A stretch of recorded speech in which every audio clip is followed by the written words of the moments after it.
Just when we thought that the land issue between the Igbos and Dr. Abati was over, Kenneth Okonkwo is out and re-echoing again that Dr. Abati is anti-Igbos. He is making this comment regarding the recent comment Abati made, where he made reference to a man who made a claim that Igbos don't sell land to strangers. Abati in that occasion narrated how a man publicly made it known that when he intended to get a land to erect a structure for his family, they denied him the right to get a land, saying that they don't sell land to strangers. Thank you very much for this episode of Interaction on National Issues. And thank you, viewers, for joining in from any part of the world. You know, Reuben Abati's statement that Ndi Igbo do not sell land to the outsiders, it's very unfortunate. It's unguarded. And I think it was meant particularly to malign Ndi Igbo with very ulterior motive. Let me start. My father was into real estate business. And before the war, a man who was not from my town bought a land, had his documents. After the war, the man did not know where the land was, did not have any documents. They told him my father was the honest man. Now point the land to him. He came to my father with gifts and all those. My father said, no, I remember you. I'll take you to your land anytime you are ready. So my father took him to his land. And the man turned out to be a bank manager. And he told my father, so it is really true. We still have honest people. Yeah, he is now going to facilitate a loan for my father to improve his business. And that was how my father took loan from the bank and nationalized his transport business, which helped him to become one of the richest men in the town during our own time, because he sold land to somebody who is not from our town. And so when a man now comes to make statements that he's not versed in, then you will know that he has personal anti-Igbo mentality in his gene. Recall that when Nigeria got its independence, University of Nigeria was sited in Nsukka, my town. And that made it a town that everybody from Nigeria came into the land. And it's because they were accommodated. Also, you had a lot of Yoruba, Hausa, coming to University of Nigeria. There were 3 universities then. You had University of Ibadan. They named it after Ibadan. You had Ahmadu Bello University, Zaria. And then you had University of Nigeria.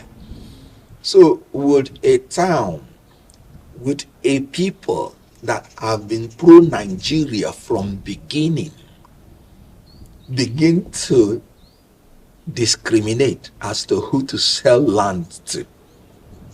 Would a people whose article in trade is buying and selling begin to discriminate when they want to sell their land?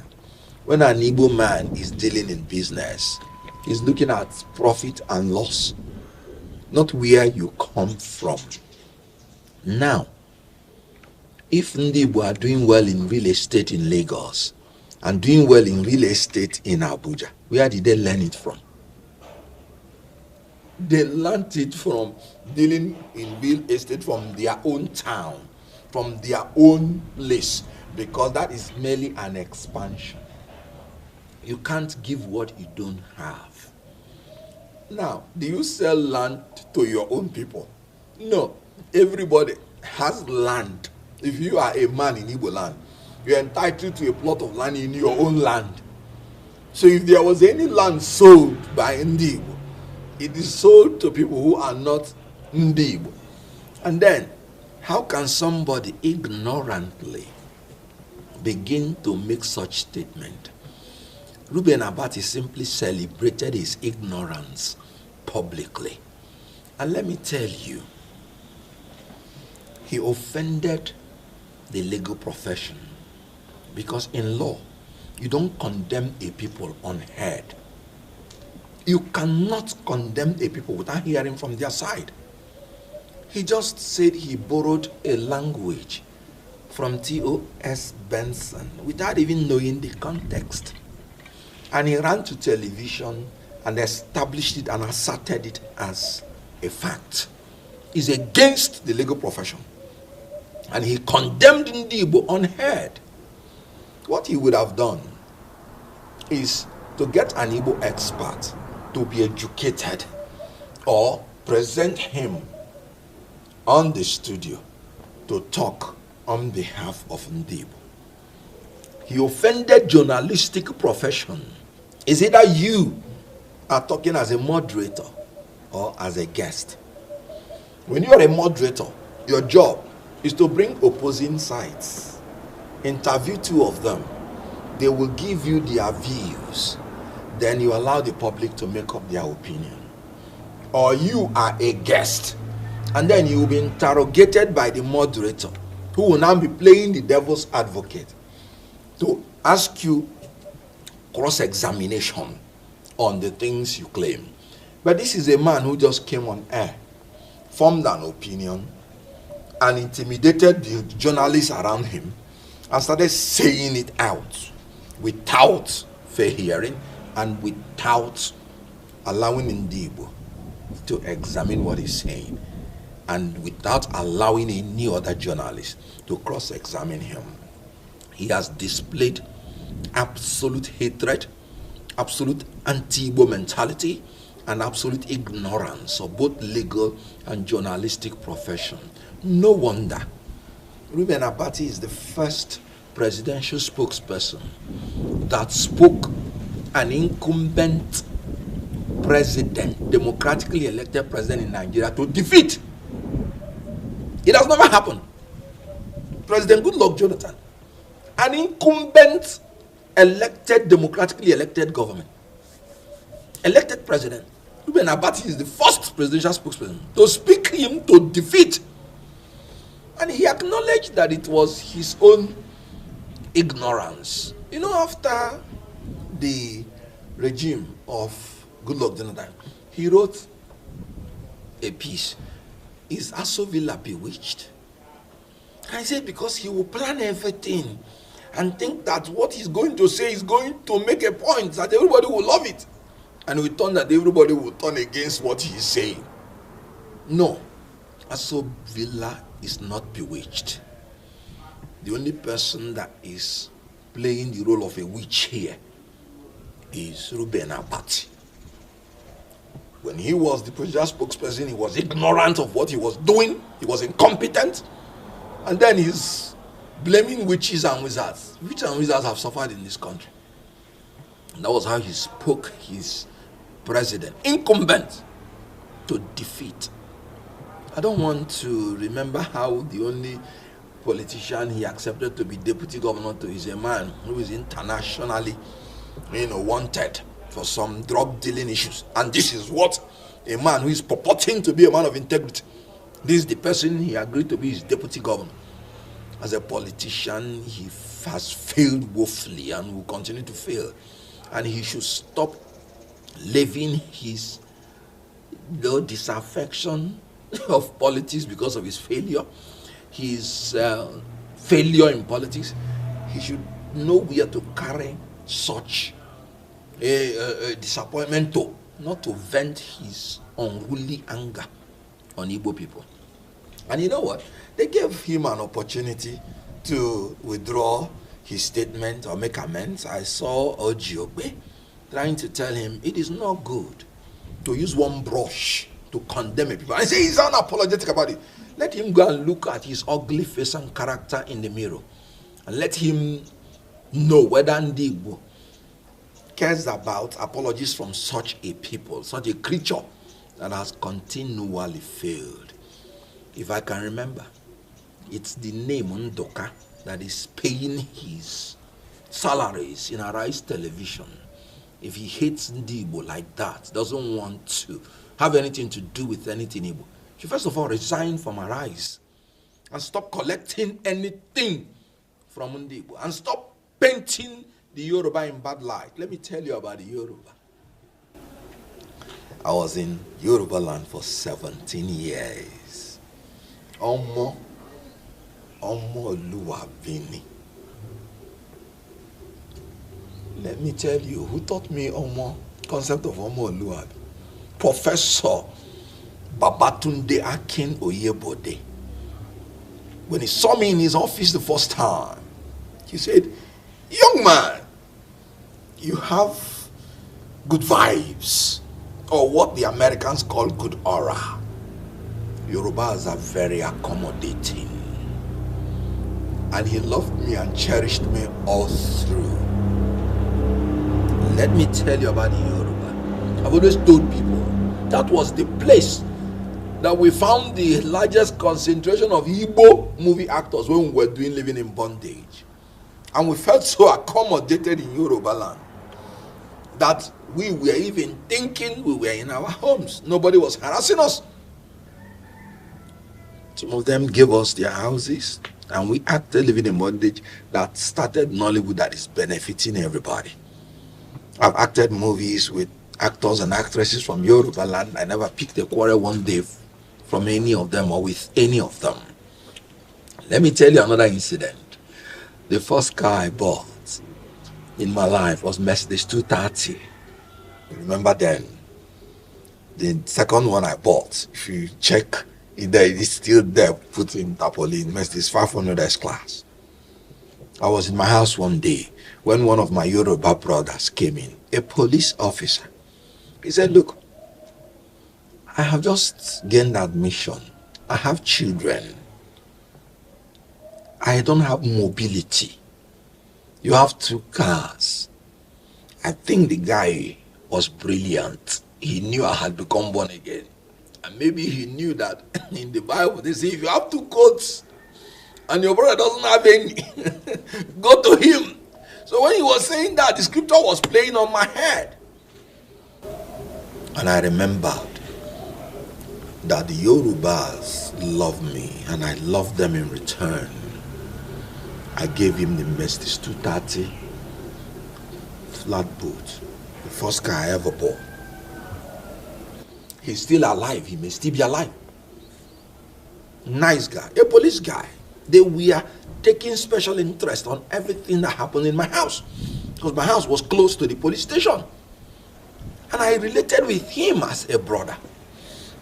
Especially when I remembered how Fajui told the people that wanted to kill Aguiyi-Ironsi that you will not take him. They killed him too. When people begin to say Yoruba people are this and that, no. You don't paint a people by the action of a person because that person is not doing it in their name. Whatever Tinubu or Ruben Abati is doing is not in the name of the Yoruba.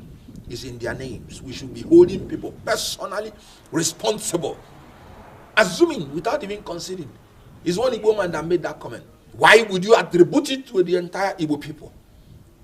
If an Igbo person say, "I don't want to sell my land to you," why would you go and say, "Ndi Igbo, do not sell land to the strangers"? How then are they very good astute business people? Let me tell you another thing that happened. For you to know the love I share with the Yoruba. When I went in to read for my master's in international law and diplomacy, all the Yoruba in my class, majority of them, they came together and said, I was going to be their president. I thought they were joking. Because there was an alumnus of University of Lagos that was there who was interested in that post. But they said, no. We have seen in this man, the little days we have been with him, that he has the intellect, the character to be a good leader. Another Igbo man was interested. I went to that Igbo man and said, "Look, step down for me. Because it's not good for us to go into this divided." Then I would have stepped down for you. But because it is these Yoruba people that came to me, if I step down for you, they would think I sold the mandate. He refused. And the Yoruba people insisted. Do you know, we went into the election and they voted for me and I won. And I used my resources. Then I was sitting pretty sure on some fortune, little fortune, as the first actor that acted the first movie that started in Hollywood. I used my little fortune, did so well for them, even had a dinner for them in Sheraton without asking for any annual dues from any of them. It was one good turn deserves another. So when you want to paint the Yoruba in any light, you know what I'm going to tell you? I love the Yoruba and they love me in return. And there is nothing a Ruben Abati and his ugly character and ugly content creation would do about it. Yoruba people are accommodating, they are loving. Both males, both females. I've acted with them on stage, I've dealt with them. I lived in that land for 17 years. I was born in the southeast. So my stardom was born in the southeast. It rose in the southwest. And now it is shining in the north. What a Nigerian. So you can see why I'm in love with southeast, I'm in love with southwest, and I'm in love with the north. Because I have interacted and I have been in all these places and they have blessed me and I will bless them in return at any opportunity. So what Ruben Abati said was unfortunate, uncalled for. He reflected his own anti-Igbo hatred and he will be held accountable. And like he himself said, he said he's unapologetic about it. Just as I am totally unapologetic about what I'm saying about him. The thing he was quoting, it has been established that the man is even an in-law to Igbo people. And the content of it is that when the man wanted to buy land, they told him, no, you are our in-law. We will not sell land to you, we will give you land anytime you want to come to build. So people's goodness, because of his anti-Igbo posture, is now being misconstrued. The man was actually saying how happy he is being an in-law to Ndibo. And if you saw Theo's Benson, you saw that he continued dressing in a cute form. The wife will make sure that he comes out best with that his, and he was just looking cute until he passed on. And so when you want to talk about the people, be very careful. He said he doesn't have apologies. Yes, that's how evil people do. But I want to remind you, the evil that men do live after them is in the internet. We will always remember that evil he has spoken and done against Ndibo until he retraces it and withdraws it. Ndibo sells lands to anybody that can afford it. Come to my place. I'm the son of a man who dealt in real estate. And once you can afford the money, you have any choice of land you want. We are the custodians of University of Nigeria. Every Nigerian is welcome in our home, even before we were born. The Constitution says the primary duty of a government is the security and welfare of its people. In Nigeria, it's even illegal for you to possess firearms. So a group of people who are non-state actors are terrorizing the southeast. And all the police people are doing, the security agencies, to establish roadblocks from Enugu to Onitsha. 45 minutes drive, you have more than 30 roadblocks. They are roadblocks of extortion. And yet they are saying insecurity in the southeast. How possible? You don't give people, you don't even give a state government the power to defend itself. People are ordered to stay at home. And when any of them comes out, they will be shot down. They'll be killed. And you, the government, you are not providing adequate security. And you're blaming the people.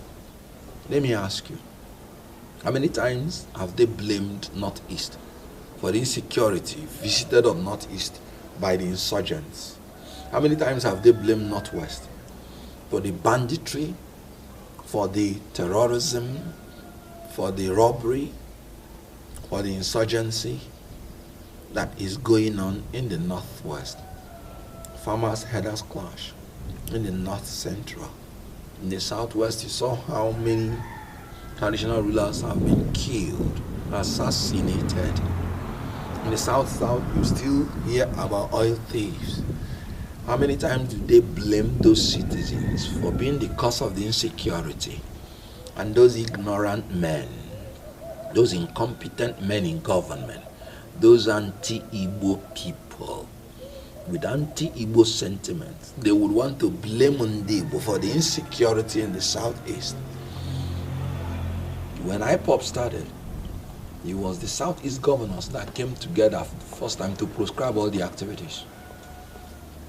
No other governors of any of the geopolitical regions have ever done that. Yet they're opening their mouth to say the insecurity in the Southeast is caused by the people of Southeast. No, it's caused by the incompetence, corruption of the ruling elite. Since 1999, nobody from the Southeast had become president or vice president, so how could it have been caused? This insecurity in the Southeast is not the worst in Nigeria. So the issue here is that the government should step up its security, not just in the Southeast, but all over Nigeria, and take away the causes of the insecurity. And of course, you cannot rule out the fact that poverty is part of what is creating insecurity, because human beings must survive.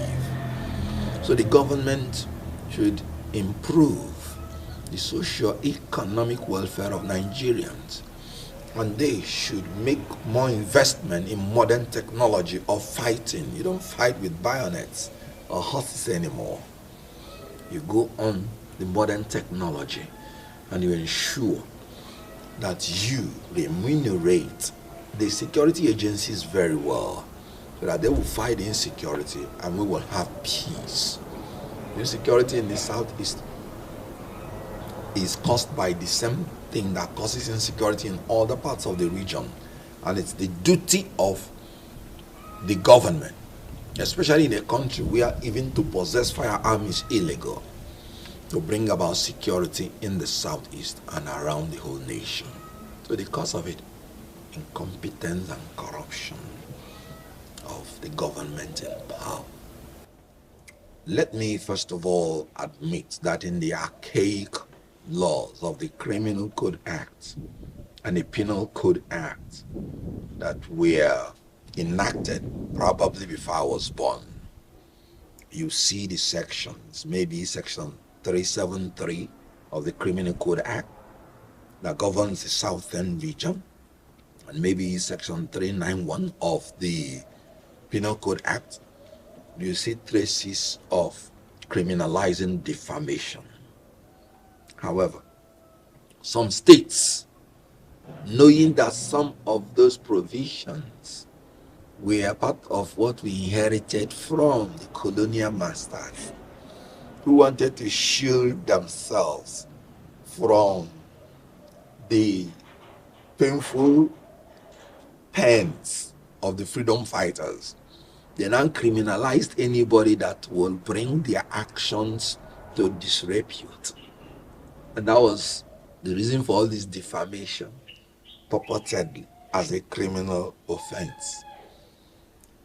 But when nations saw that criminalizing defamation may stifle free speech, because if you go to the Constitution, section 39, freedom of expression is generously couched to say a man has the right to receive idea and information and has the right to express it the way he deems fit without undue interference. So because of the fear that when you criminalize defamation, it could impinge on the freedom of people to express themselves freely, Because the greatest secret of the success in a democracy is accountability and transparency. So when people are allowed to express themselves freely, they hold the government in power accountable, and the government will become transparent. And that is why they made copious provisions in civil proceeding for any human being that is claiming he's defamed to pursue the civil remedies. So the question now is this: why is Afe Babalola pursuing the criminal remedies? Why don't he pursue the civil remedies? In the civil remedies, the two parties will bring their reasons why they made the comment, and an independent and impartial judge will look at them dispassionately and reach a judgment. In a criminal proceeding, it is no longer an offense against Afe Babalola. It is an offense against the state. And the burden of proof is no longer on Farotimi. The burden of proof is now on the state, and they need to prove it beyond reasonable doubt. Farotimi has the right to remain silent until after the trial without saying anything. So taking him to a criminal court, where even in the modern law of Ekiti State, they have jettisoned defamation, I want to presume, in their state laws as a crime. Lagos has jettisoned it.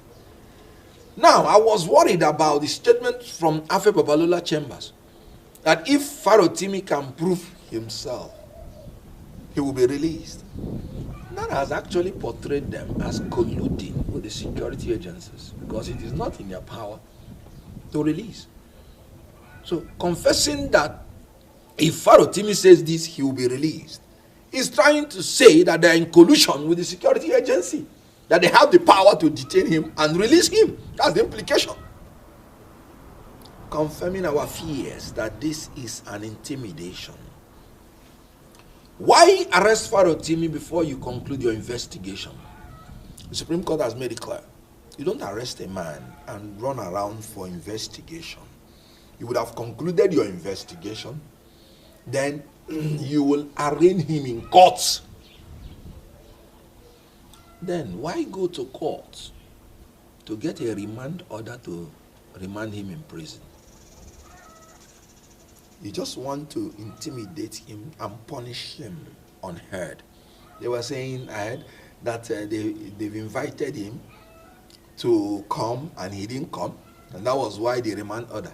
Excuse me, before that time, Farotimi granted a press interview that, look, oh, he's hearing, oh, that they know where to get him.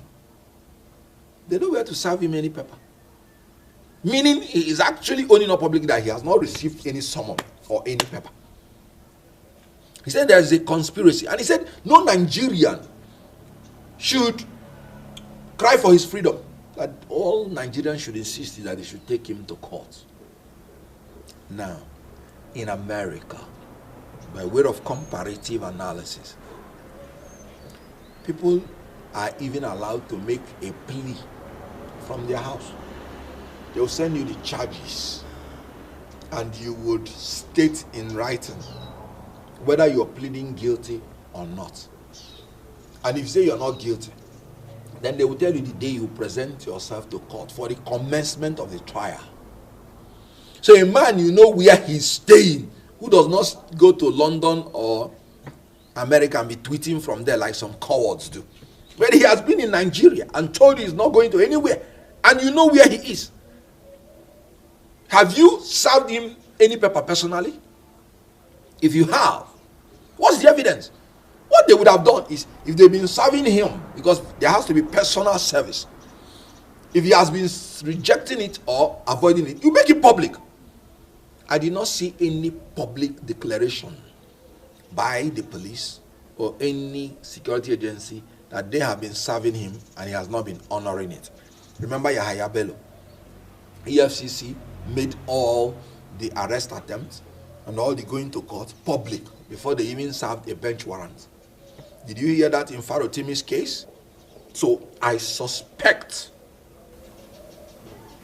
conspiracy. And then the Afubara chamber confirmed when they say, if he proves the allegation, sorry, in criminal proceeding, it is the prosecutor that will prove all the allegations beyond reasonable doubt. So if they wanted Farotimi to prove whether what he's saying is true or not, they would have gone through the civil proceeding, where they will now allege defamation, and Farotimi will justify that it is not defamation, that it is the truth. They are the facts.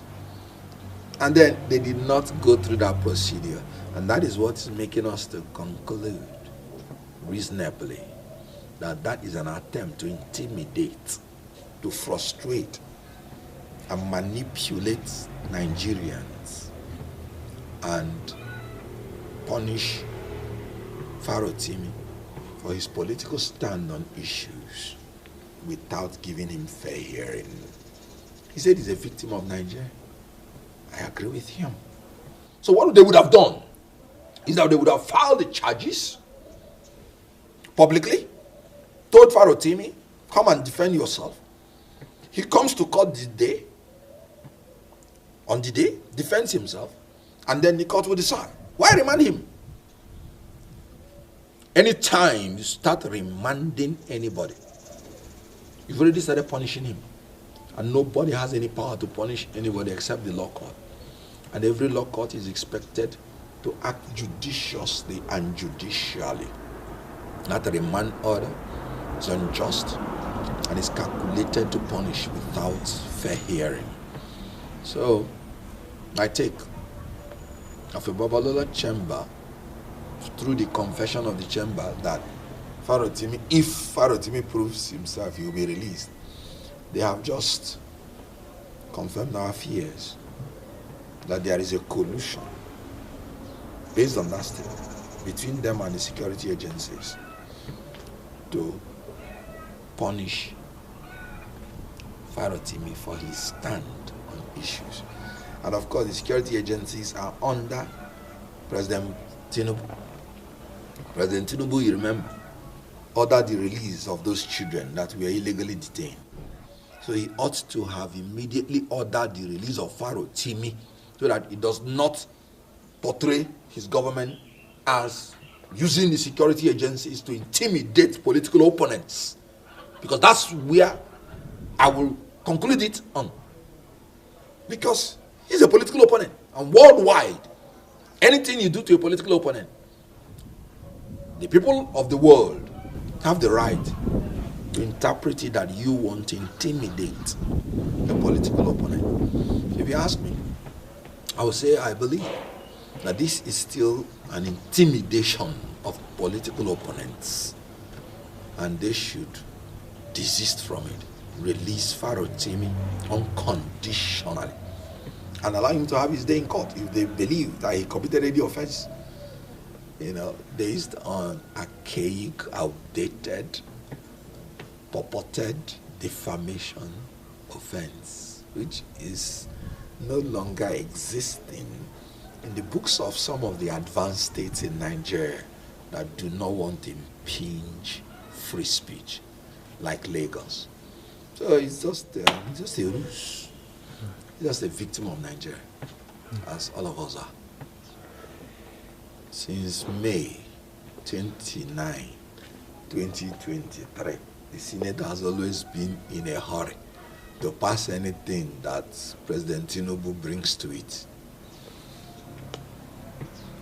As a matter of fact, President Tinubu today, by the confession of a senator, that he never saw the approval of the Senate for the presidential jet of 150 billion naira. I'm quoting Abati. He never saw it on the Senate floor.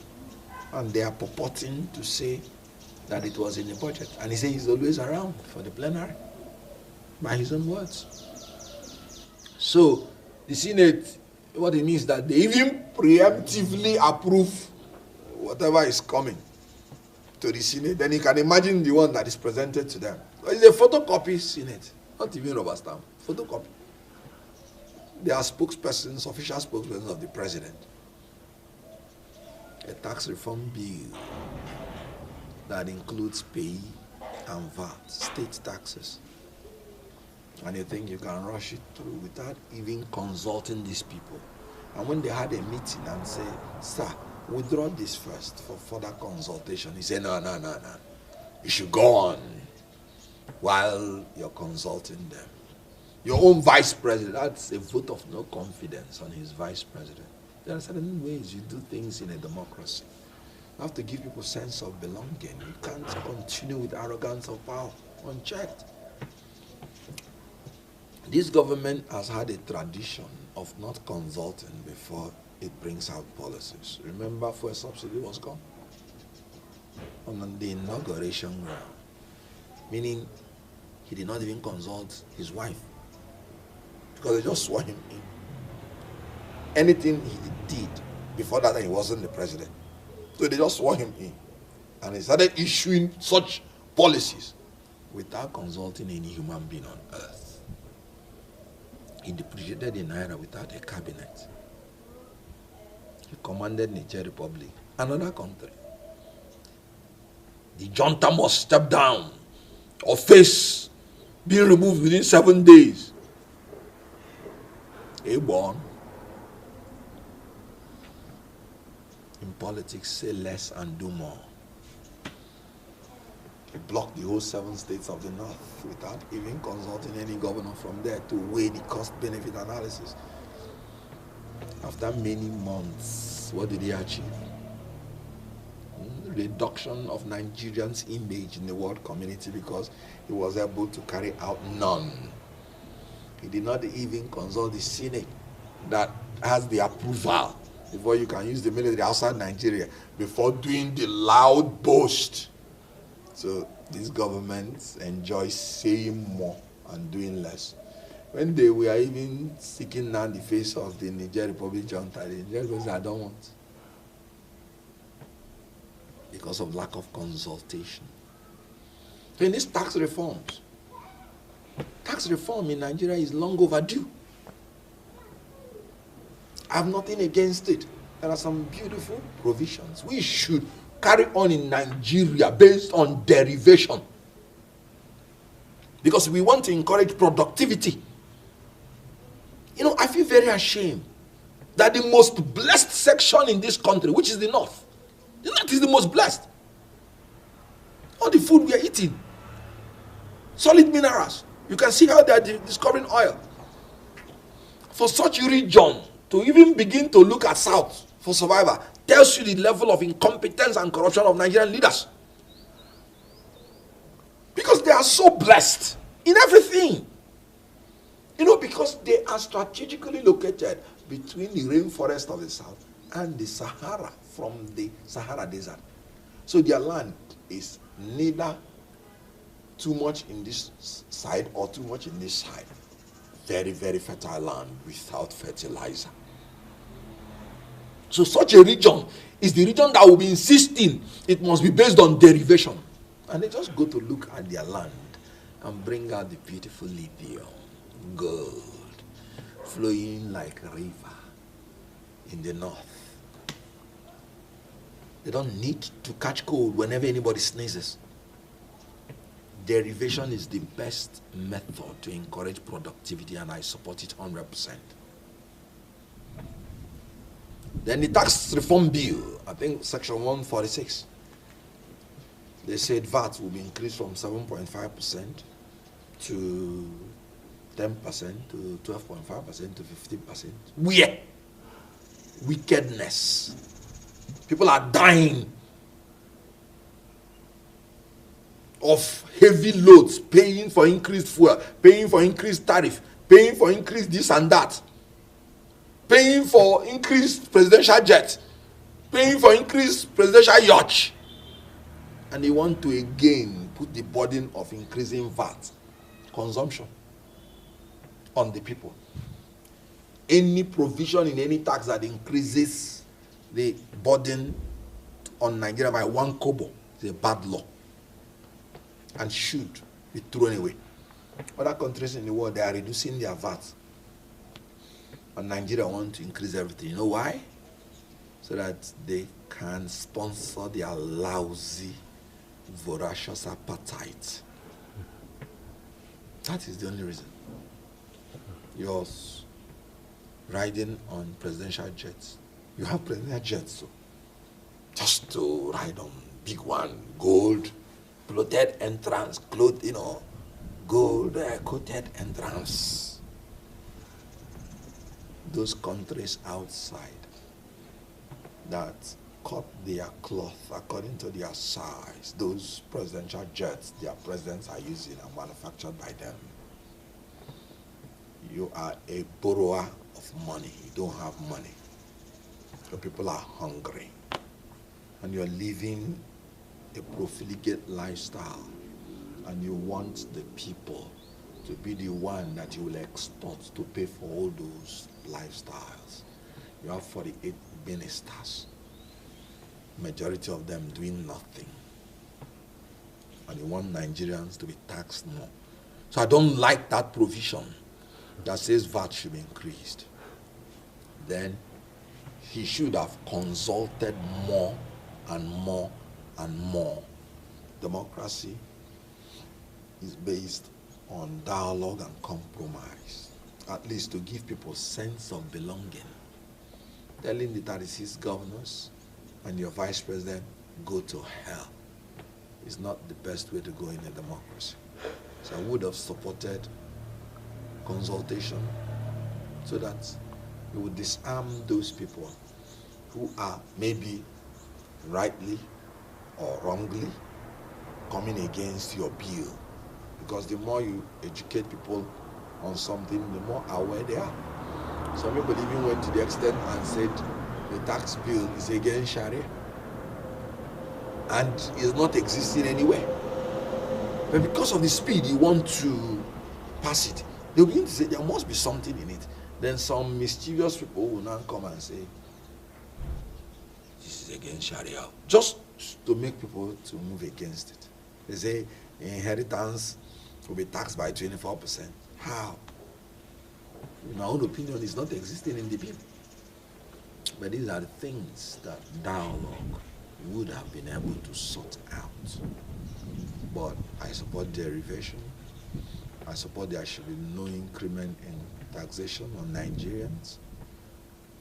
Support the unification of the tax system, because in Nigeria they say there are more than 100 taxes imposed on people. So if it is unified, so that one agent will be collecting the taxes, it makes payment easy. Technology just transfer. Now you have companies income tax, you have personal income tax, you have capital gain tax, you have VAT, you have, each one has different administrative agency. So in your house, you see people come to you, harass you, company income tax, personal income tax, this and that. This bill wants to harmonize so that you have uniform agency collecting these things. And you can pay this thing once and for all, even through technology. So there are very good things about this bill. The lack of consultation gave room for people to manipulate the provisions, either ignorantly or mischievously, to bring the bill to opprobrium. And remember, tax, once people hear tax, they react negatively to it because they feel it's an imposition. They might not even know it might even be a reduction. Then another thing is, you're saying in the tax bill that anybody earning below 800,000 per annum is exempted from tax. And you are the one who puts the minimum wage to be 70,000. 70 times 12 is 840,000. So even the least person that is earning anything is not exempted from the tax. So what sense does it make? These are the things that consultation helps you to do. To point out to you the little embarrassing provisions. Because eventually you give nobody any tax benefits. Because if somebody earning 70,000 will not benefit from it, which is the minimum wage. And minimum wage means that everybody, including even private sector, ought to be paying it. So some provisions have to be tinkered with. That basic minimum should be increased. But like people that are earning should benefit from it. Then any increment of tax should be removed. Then the issue about harmonizing, unifying the administrative processes, very nice. The issue of derivation, very nice. So I support the bill in part, and after due consultation and amendments, it should pass. Now, you said something about one-party state, because I think you combined the, and the role of opposition, if I heard you right. Let me tell you something. There are a lot of things I blame the ruling party on, but they are trying to cripple the opposition parties. Is not one of them. It's a legitimate political weapon for any party to spy on and take out any other party that is not serious. It is not APC that should be blamed for what is going on in Labour Party or PDP. It is Labour Party and PDP that should be blamed. Today you have total absence of leadership in Labour Party and you have presence of dubious leadership in PDP. So how do you blame APC for it? Did you see any card-carrying member of APC being the chairman of Labour Party or chairman of PDP? So how do you blame APC for that?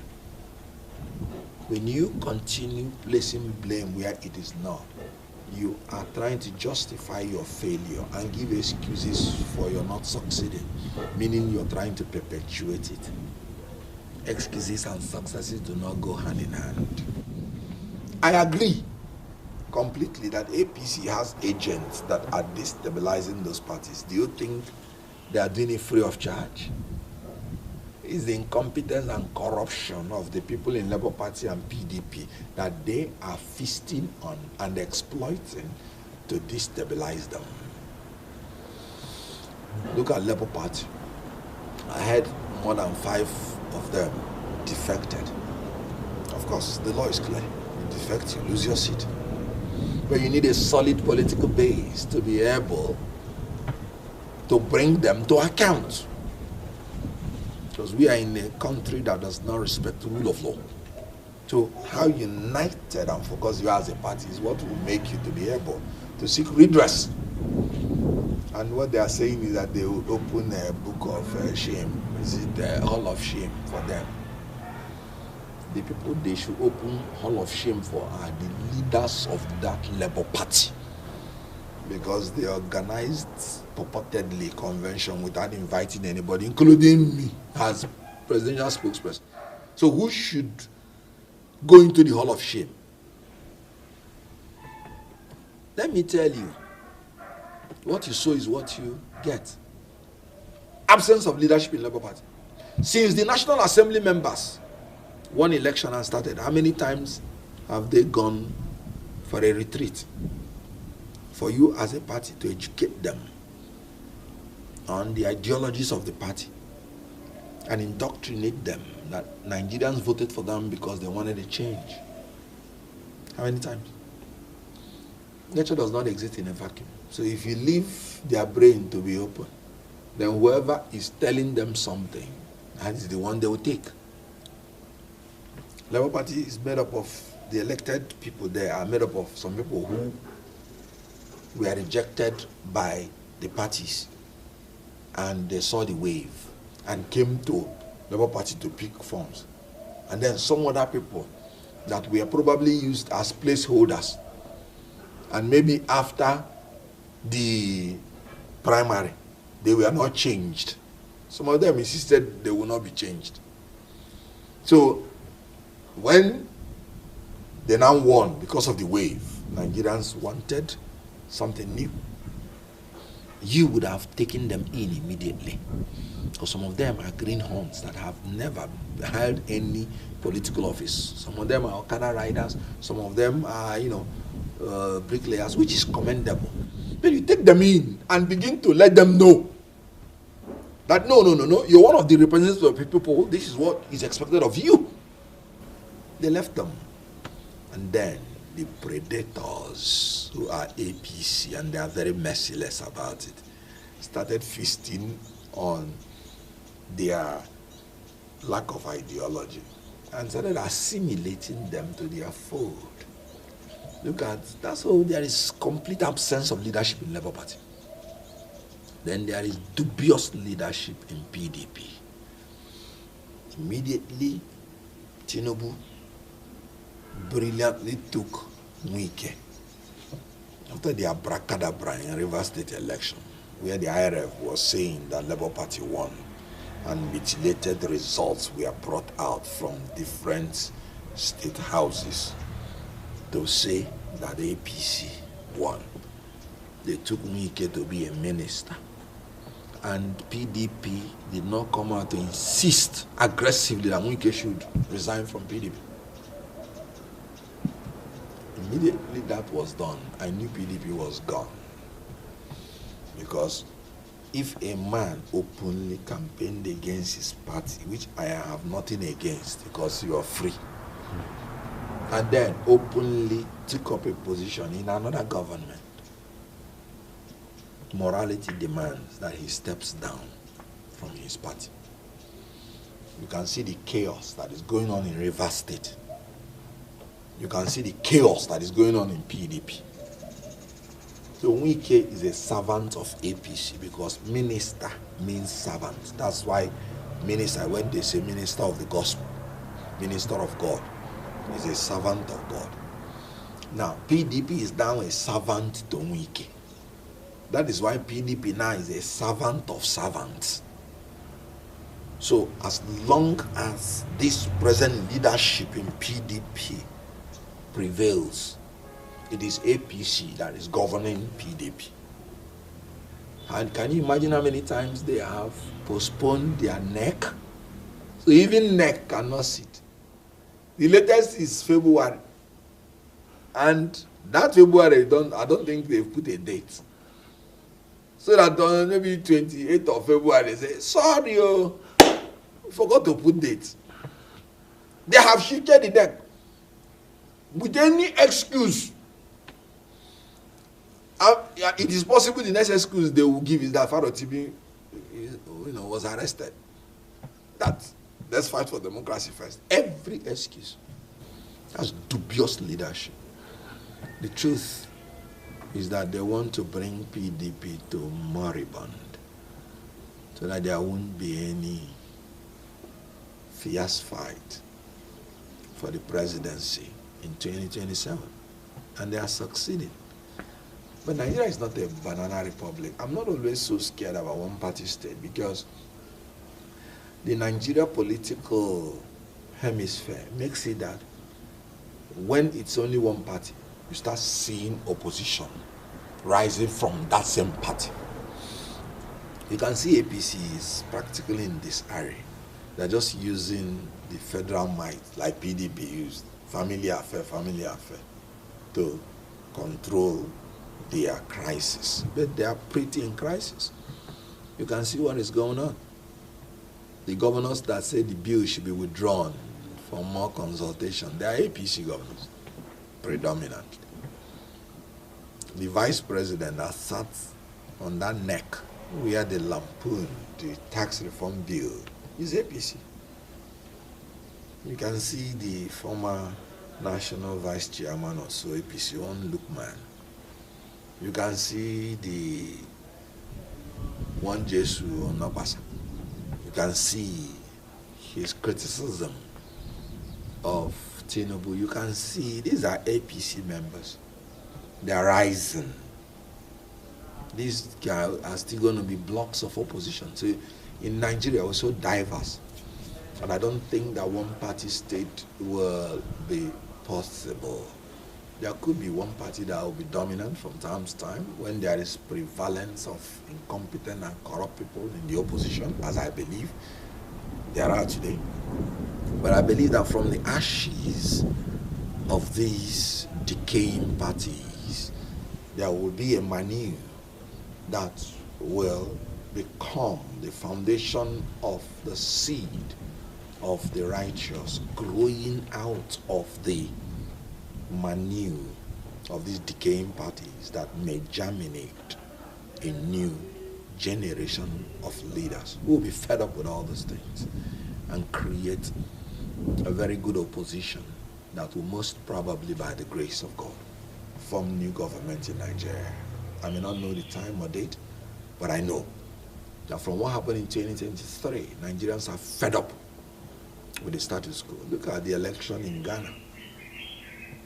Beautiful. And Yakubu Mahmoud is opening his mouth, commenting on election in Ghana, calling politicians. Politicians would love to rig election even in Ghana. But it is because the electoral officers did the right thing by law. It's a shame. But all these things you're seeing in opposition, in ruling parties, because nobody is sure again of free and fair election. If we had free and fair, credible election in Nigeria, all these things would die naturally. Because every party would want to field capable people, knowing that that is the only criterion that will make them to be voted in by the people. So without it, you'll be seeing all the shenanigans. So with a Professor Mahmoud that will give you technical glitch, you'll be seeing all the shenanigans going on in the political parties. So the foundation of democracy will always be free, fair, credible elections. If we don't have it, we'll continue to see these shenanigans because they are simply trying to cozy up to the godfathers, to cozy up to the leadership of the party, who are the people that will coronate the leaders, not the people of Nigeria, because their votes don't count. So INEC should be, our electoral laws should be fortified. Then INEC should be fortified for men of integrity to take over that INEC. As long as a Professor Mahmoud and all those ones are in power, it's a sham. Because what happened in Edo State? They are now saying even the back end, by our tenor insights, have been tampered with in beavers. And those sit actually look at medical that anybody going into election under this atmosphere is mad. I said it before that our electoral jurisprudence has been overthrown, and with some judicial connivance, it is dead. So we have to start afresh without a Professor Mahmoud. So that's just the situation we found ourselves. We all felt the issue was over, but I think Kenneth Okonkwo still have his view on the issue, hence he still raising doors over it. But of course, he has right to his opinion, and it is his right to also express it. This is democracy.